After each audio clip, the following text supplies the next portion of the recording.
எல்லாரும் ஹார்ட் பிரேக்கை over come பண்ணுவாங்கன்னு சொல்லுவாங்க. ஆனால் சில பாட்டு இருக்குது அது ஓவர் கம் பண்ணல, ஃபீல் பண்ண தான். இந்த கம்பைலேஷனில் இருக்கிற ஒவ்வொரு சாங்கும் ஒரு சாப்டர், ஒரு குட் பை, ஒரு அன்ஸ்போக்கன் ஃபீலிங். ரெடியாக இருங்க, because some memories never need an invitation, they just need a song.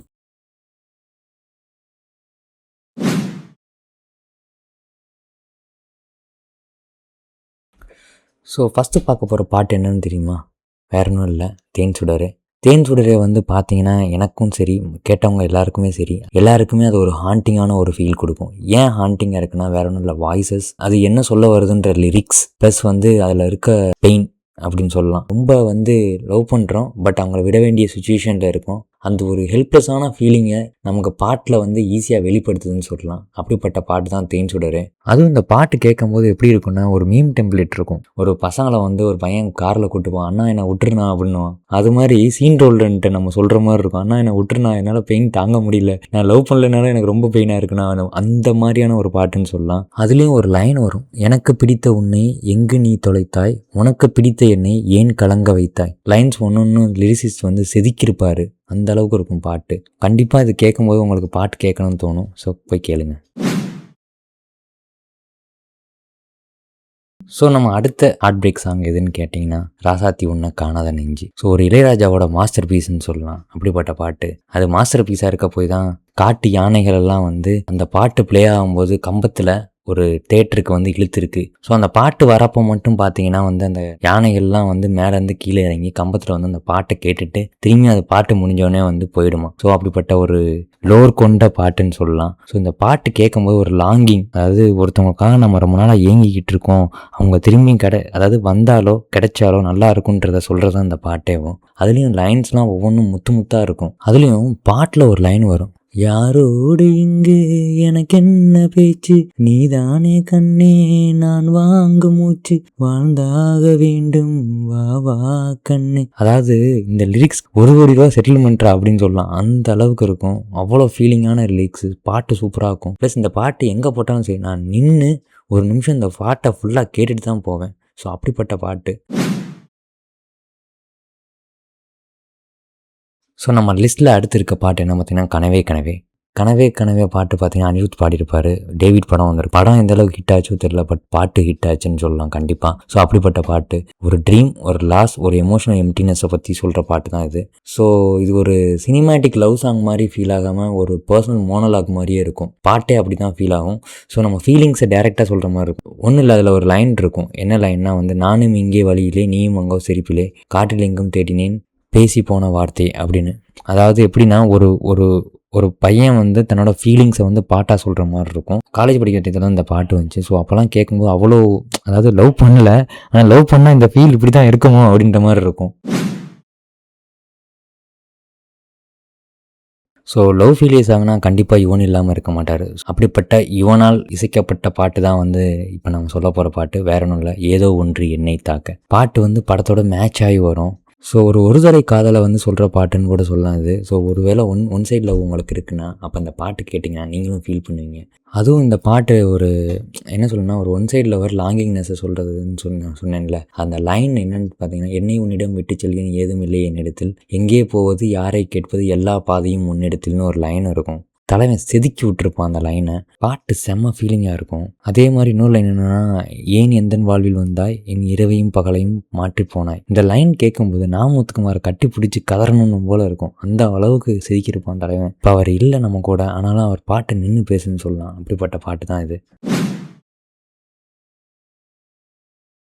சரி, நம்ம ஒரு யுவன் பாட்டு பாட்டோம், இன்னொரு பாட்டு பார்க்காம இருக்க முடியுமா? அதுவும் முக்கியமான பாட்டுன்னு சொல்லலாம் அவரோட ஃபிலிமோகிராஃபியில். அப்படிப்பட்ட பாட்டு தான் கோவாவில் வந்த இதுவரையில் வந்து சேட் சாங் இருக்கும். அந்த சாங் தான் நான் சொல்கிறது. அதுவும் வந்து யுவன் வேற பாடிட்டுப்பார். அவர் வாய்ஸ் ஏற்கனவே ஒரு ஹார்ட் பிரேக்குக்கான வாய்ஸ்ன்னு சொல்லலாம். அப்படிப்பட்ட வாய்ஸ் அது ஜஸ்ட் வந்து ஒரு 2 மினிட்ஸ் தான் இருக்கும் அந்த பாட்டுன்னு நினைக்கிறேன். மேக்ஸிமம் 1 மினிட் தான் இருக்கும். 2 மினிட்ஸ்க்குள்ள இல்லை, 1 மினிட் தான் இருக்கும். அதில் வர லைன்ஸ் ஒன்றும் அப்படியே ரொம்ப ஹர்ட்டிங்காக இருக்கும். அதுலேயும் அதில் வர லைன்ஸ் என்னன்னு பார்த்தீங்கன்னா, லைன்ஸே கொஞ்சம் தான் இருக்கும். அதில் முக்கியமான லைன் காதல் என்றால் அத்தனையும் கனவு, கண்மூடியே வாழ்கின்ற உணவு, பெண்கள் என்றால் ஆணை கொள்ளும் நோயானதே, ஐயோ இந்த இளமையின் தொடக்கம் என்றே முற்றுப்புள்ளி, அதை சொல்லாமல் சொல்லி நம்மை பைத்தியமாக்கும் பெண்ணை தேடி தொலையாதே. இந்த லைன் தான் மெயின் பார்ட் ஆஃப் லைன். இந்த பாட்டே இவ்வளோதான், ஆனால் பாட்டு சூப்பராக இருக்கும். எப்போ கேட்டாலும் செம்ம ஃபீலிங்காக இருக்கும். ஒரு வேளை நீங்கள் வந்து ஏதாவது ஹார்ட் பிரேக்குள்ளே போகிறீங்கன்னா இந்த பாட்டை கேட்டுட்டு இது பண்ணீங்கன்னா கண்டிப்பாக உங்கள் ஃபீலிங்ஸை சொல்கிற பாட்டுன்னு சொல்லலாம் அது.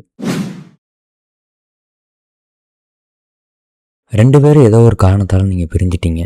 பட் அதை நினச்சி நீங்கள் வாடுறீங்கன்னும் போது கேட்க வேண்டிய பாட்டு தான் அது, வேற ஒன்றும் இல்லை. அதுவும் இவனோட சாங் தான். அந்த பாட்டு ஒரு கல் ஒரு கண்ணாடி. அதுலேயும் அதில் வர லைன்ஸ்லாம் அவ்வளோ முத்து முத்தாக இருக்கும். அது நான் முத்துக்குமார் எழுதியிருப்பார். அதையும் திமிருக்கு மறுபேர் நீ தானே, தினம் தினம் முன்னால் இருந்தேனே, மறந்திட மட்டும் மறந்தேனே, தீயன புரிந்து மாடி நானே, திரும்ப முனைத்தோட வந்தேனே, தெரிஞ்சே சுகமாக இருந்தேனே. அதான் சொன்னேனே, லிரிக்ஸ் எல்லாம் முத்து முத்தாக இருக்கணும். ஸோ நான் முத்துக்குமார்னா முத்தான வரிகளில் வந்த பாட்டு தான் அது. ஸோ ஒருத்தவங்க 2 பேரும் ஈகோவால் பிரிஞ்சிட்டோம் அப்படின்னும் போது இந்த பாட்டு கண்டிப்பாக நமக்கு ரிலேட்டபுளாக இருக்கும். ஸோ இவ்வளோ நேரம் நம்ம யுவன் தலைவனை பார்த்துட்டோம். அடுத்து வந்து ஹாரிஸ் ஜெயராஜ். ஹாரிஸ் ஜெயராஜோட பாட்டு என்னடா அப்படின்னு நீங்கள் யோசிக்கலாம். வேற ஒன்றும் இல்லை, வெண்மதி வெண்மதியை நில்லு. அந்த பாட்டு இப்போ கேட்டாலும் எப்போ கேட்டாலும் சரி, அதாவது ஒரு லாங்கிங்னஸை நமக்கு வந்து பிரதிபலிக்கிற பாட்டுன்னு சொல்லலாம். அந்த அளவுக்கு சூப்பராக இருக்கும் பாட்டு. அதுவும் வந்து அதில் வர லைன் என்ன, 5 நாள் வரை அவள் பொழிந்தது ஆசையின் மலை. அந்த லைன் வரும்போது படத்துக்கு ஏற்ற மாதிரி தான் அந்த லிரிக்ஸ் இருக்கும். ஆனால் உண்மையிலேயே ஒருத்தவங்க கூட நம்ம அப்படி இருந்திருந்தோம்னா நம்ம ஃபீலிங்ஸ் இப்படி தான் இருக்குன்றதை காட்டுற பாட்டு அது.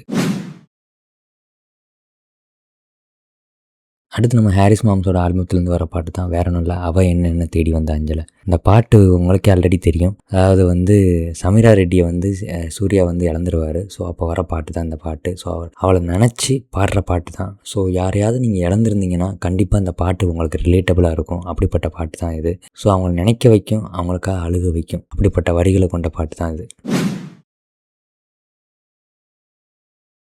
ஒரு சாங் வந்து நான் உன்னை மிஸ் பண்ணுறேன்னு மட்டும் சொல்லாமல் என்னையே நான் இழந்துட்டேன் இதில் அப்படின்னு சொல்கிற பாட்டு தான் நம்ம பார்க்க போகிற பாட்டு. வேற ஒன்றும் இல்லை, என்னை காணவில்லையே. நம்ம பெரிய பாயோட சம்பவம் தான் இது. ஒரு ஹார்ட் பிரேக்கில் கோ த்ரூ பண்ணும்போது நம்ம பெருசாக லாஸ் பண்ணுறது யாருன்னு பார்த்தீங்கன்னா அவங்கள கூட இல்லை, நம்மளை தான் நம்ம லாஸ் பண்ணுறோம். நம்மளோட ஓல்டு செல்ஃபை தான் லாஸ் பண்ணுறோம். அதை சொல்கிற பாட்டு தான் இது. இந்த பாட்டு வந்து இவ்வளோ வருஷங்கள் ஆச்சு, ஆனாலும் இன்னும் ஒரு மாஸ்டர் பீஸாக இருக்குன்னு சொல்லலாம். இதில் வந்து நம்ம இழந்தோன்றதை விட நம்மளை நாமளே இழந்துட்டோன்ற சொல்கிற பாட்டு இது. அதுலேயும் உள்ள லைன்ஸ்லாம் பார்த்தீங்கன்னா ரொம்ப சூப்பராக இருக்கும். பார்த்தீங்கன்னா, நிமிஷங்கள் ஒவ்வொன்றும் வருஷங்களாகும் நீ என்னை நீங்கி சென்றாலே, வருஷங்கள் ஒவ்வொன்றும் நிமிஷங்களாகும் நீ எந்தன் பக்கம் நின்றாலே, மெய்யாக நீ என்னை விரும்பாத போதும் பொய்யொன்று சொல்கண்ணே என் ஜீவன் வாழும், நிஜம் முந்தன் காதல் என்றால். அதாவது ஒருத்தர் மனசை எந்த அளவுக்கு புரிஞ்சு வச்சிருப்பாங்கன்னா, அதாவது நம்ம யோசிக்கிறத பாட்டா சொல்லியிருப்பாரு. அந்த அளவுக்கு இருக்கும் அந்த பாட்டு.